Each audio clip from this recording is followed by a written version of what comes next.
How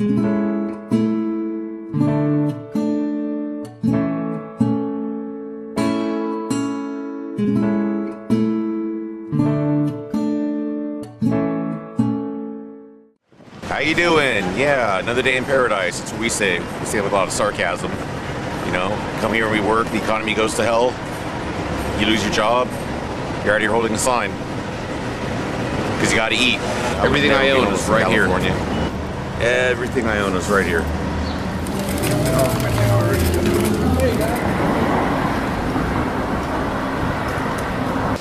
Well, the very next. What do you think you're doing right for the homeless? You're feeding them, you're giving charities and all that.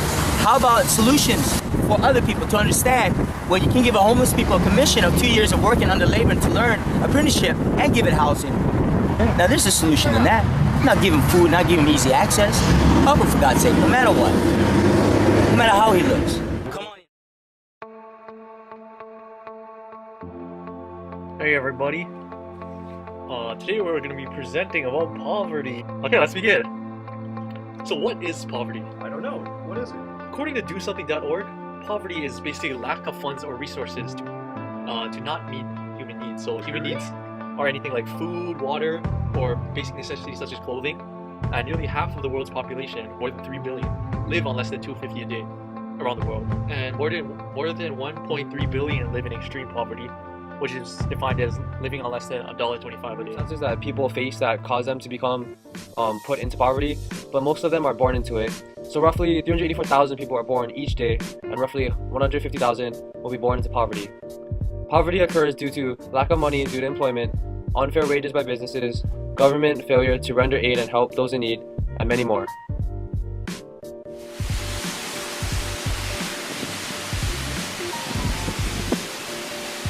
Now, the effects of poverty is that everyone's affected by it. There's really no immunity that really exists from it.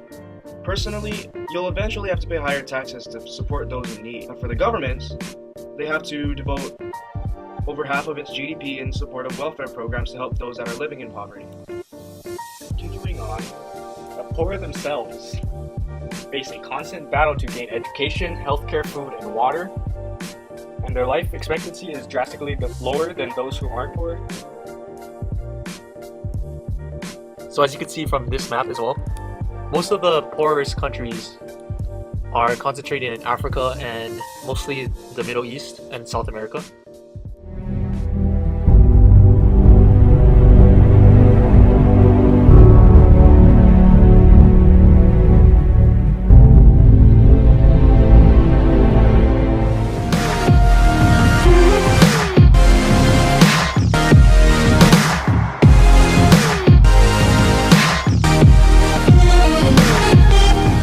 Poverty in Hawaii.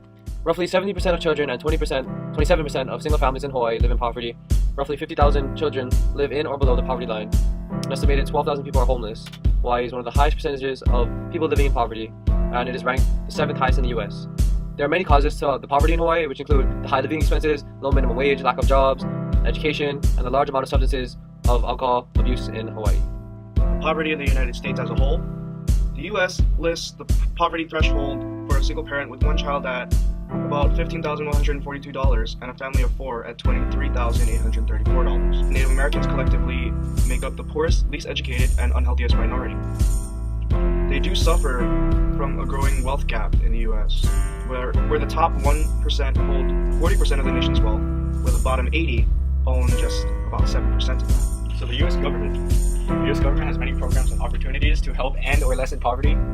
Compared with many other countries, like I said before, the U.S. does a lot of help to end and prevent poverty. So poverty worldwide. Congo is currently the world's poorest economy or poorest country according by GDP. And compared to America, many countries or governments are not so lucky and must receive aid from first world countries or the richest ones in order to survive. Most families spend their entire day collecting water, and that just takes away from what they could do, such as cooking or feeding families or feeding their own family or going to school. So 1 in 9 people go hungry every day, and that's about 13.5% of the world's population. So solutions to poverty. Many solutions people are aware of, but these are some that we listed. Now, can you help end poverty?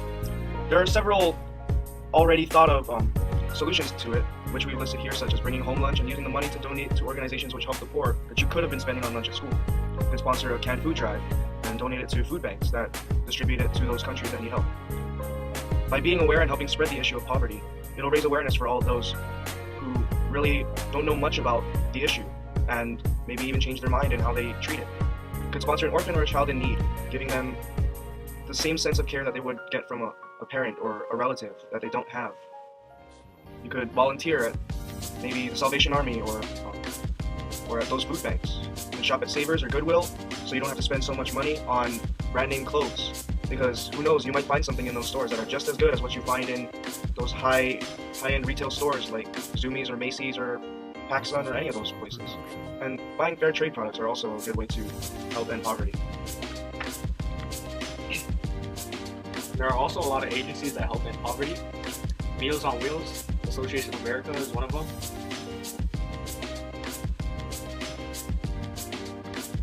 So interesting facts on poverty. Hint, hint, this is on the game. So more than 80%, 80 of the percent of the world's population lives on less than $10 a day. And according to UNICEF, 22,000 children 22,000 children. Big number. die each day due to poverty. Nearly 1 billion people in the world are still unable to read or write. So 121 million children worldwide do not have access to a proper education, and school. that really affects. Poverty is obviously a terrible thing, but it kind of depends what we're talking about when we're talking about poverty. Because obviously third world poverty is different than poverty in the United States. Many people who are below the poverty line in the United States would actually be considered well off in other countries. To diminish poverty, it kind of depends on what economic system you have. In a capitalist society, you will always have some form of poverty because someone has to be at the bottom of the ladder. Whether or not you can actually get rid of poverty entirely is difficult because even since biblical times, you've always had poverty. I believe there's no total solution to poverty because whenever there's a finite amount of resources, and human nature being what it is, you're always going to have certain people fighting for whatever limited resources. So you're always going to have some people that are going to be at the bottom of the ladder who are going to be without. What you have to do is you have to try to limit the amount of poverty that people have so that even though they're in an impoverished state, they still have basic societal needs of food and water. My definition of poverty is when you cannot provide for your family, have enough money for food, housing, all that kind of stuff. And the only way to solve it is by having more awareness, getting it out there, not turning your back towards it, helping each other.